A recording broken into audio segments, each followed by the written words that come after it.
morning, everyone. I am here with lovely Laila awake from Bountiful Baby. She's a Reborn sculpt.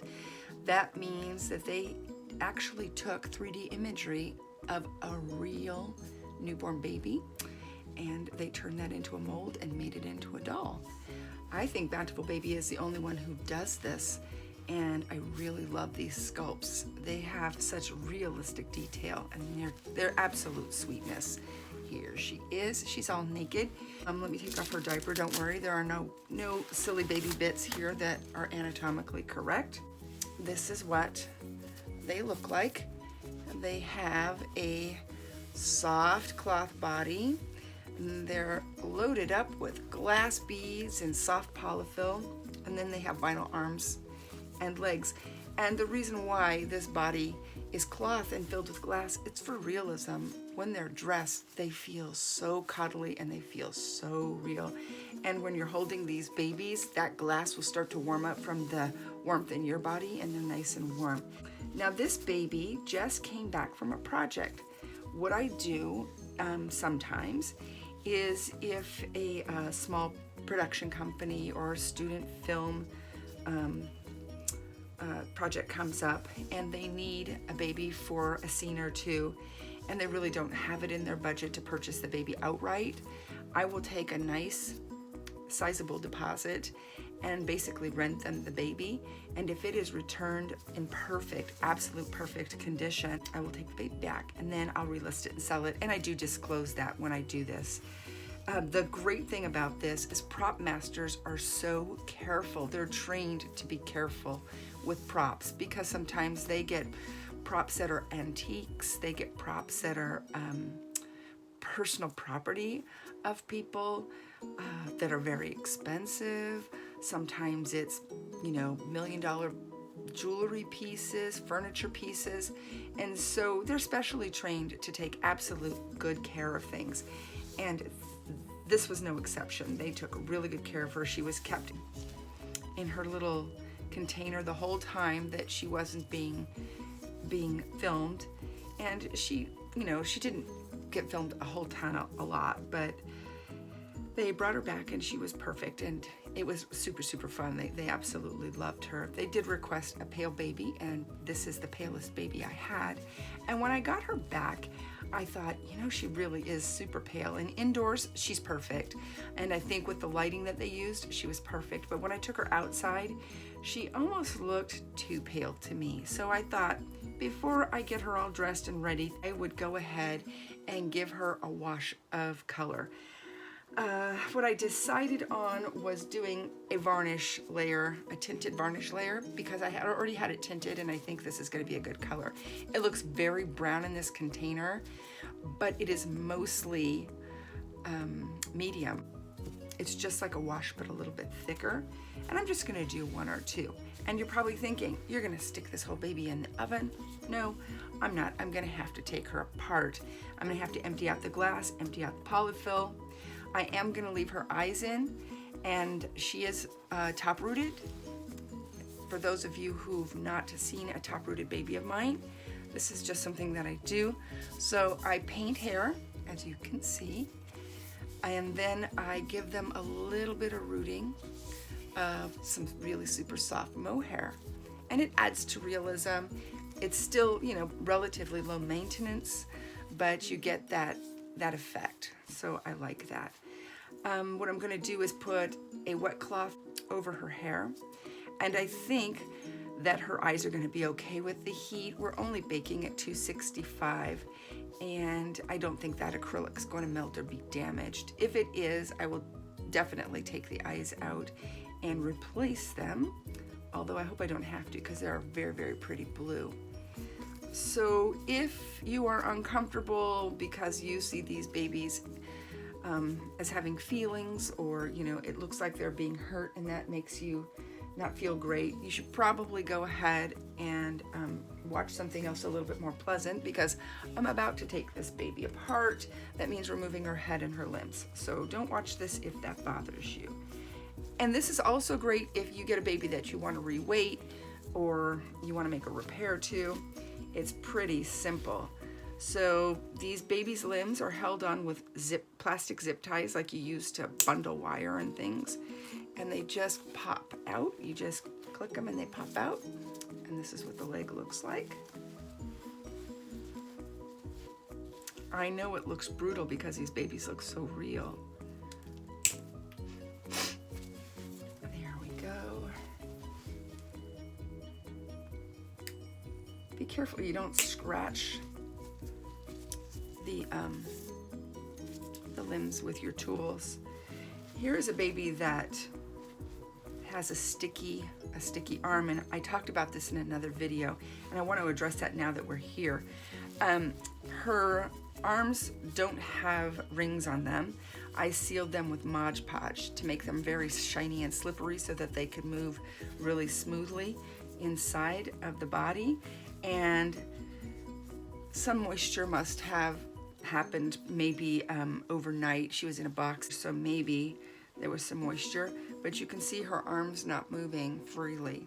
Now, this is when people usually call me and say, oh my goodness, this baby's broken, her arm won't move, what do I do? They panic and they think they have to remove this or something's wrong, and it's not. A little moisture got caught in there and we just need to release her arm. And let me release it for you so you can see. So if this happens, this is all you have to do. All you have to do is basically force the arm to release. And now it's perfect. Kind of hard to see. There we go.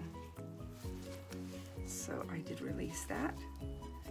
Mod Podge is basically like a glue. And if there's any moisture at all, it will get a little yucky. You don't see it very often, but it happens.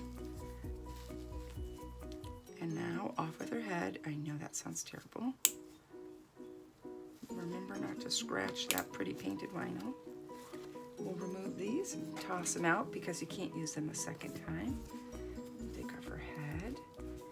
And I'm going to keep her body just like this because it's perfectly weighted. And I'll just put it aside for when we're ready to reassemble her. And I'm going to take off. And so this is what it looks like inside. And I am going to take off these rings because I do not know what kind of plastic these rings are made out of, and I don't want to melt them. And let me grab, I just don't want these glass beads all over my work surface. They're so messy. So we're going to take out some of this lovely glass beads. There we go. Limbs are done. Now head. Again, I'm going to remove plugs and rings because I don't want to take any chances with those melting. Those are very different kind of plastic. And I'm going to save all my stuff because it's all perfect. Here we go.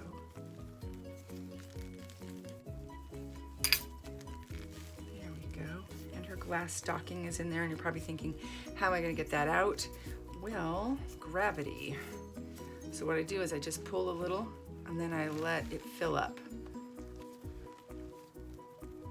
And it should pop out. That's a lot of glass. I like a super heavy head. I like it to have weight. I'm looking inside. Everything looks good. I always glue my magnet in, and then I put painter's tape over it. That way when I'm stuffing the head, it doesn't accidentally get dislodged. So this varnish is tinted. Again, it looks very brown, but it isn't. It just has a tiniest bit of brown, and it's just floating around there in all that clear medium. Having said that, I think I'm going to tint it just a little bit more, just because this baby is so darn pale.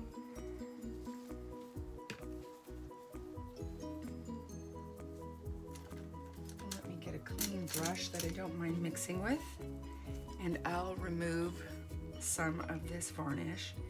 You don't use a whole lot for a baby. That probably should be enough. I'd rather have more than to try to mix more and get a perfect match. I can always put this in another container and save it for a different time. And I'm just gonna mix this up with varnish.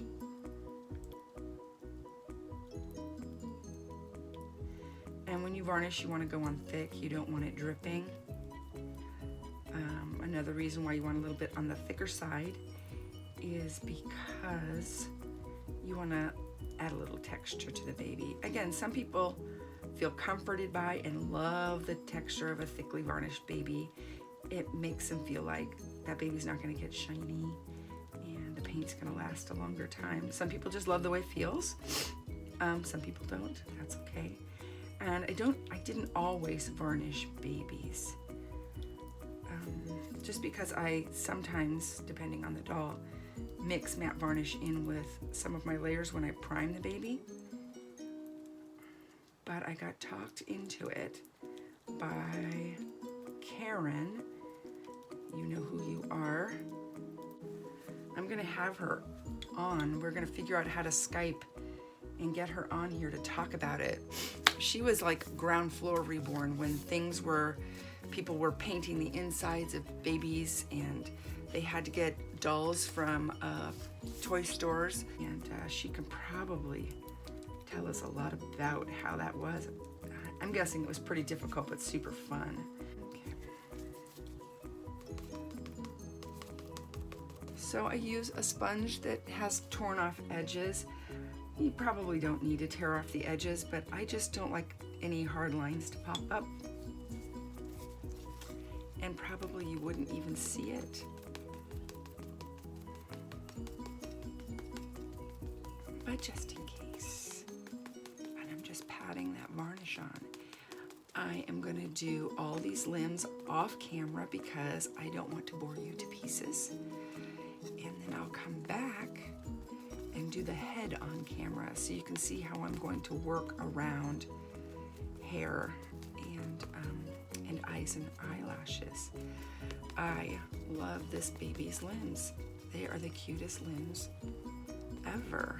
And I did a lot of blue shading on this baby and I really like it. Like here, there's this little, I don't know. There are things that people who make these babies see that probably most people don't catch. But I think a Reborn artist can see their work a mile away. They can go, oh, I know that's one of my babies. Anyway, this is a very subtle, almost translucent layer. And I'll do a side-by-side comparison with the leg that isn't done. I don't think it's gonna show up just because this is still rather wet. Get in between those toes. And make sure you don't get this in the creases. You don't want to dirty up your creases. This does have tint on it. Let's see if we can tell the difference between this limb and this limb. It's super, super subtle. And I think looking at this, I'll wait until it comes out of the oven, but looking at this, I think it could probably stand one more layer, but I'm not gonna do more than that. I still want her to look pale. I just don't want her to look like she has anemia. So maybe one or two of these, and that'll just liven her up a little bit. And I will do the rest of the limbs off camera, and I'll be back in a minute with the head.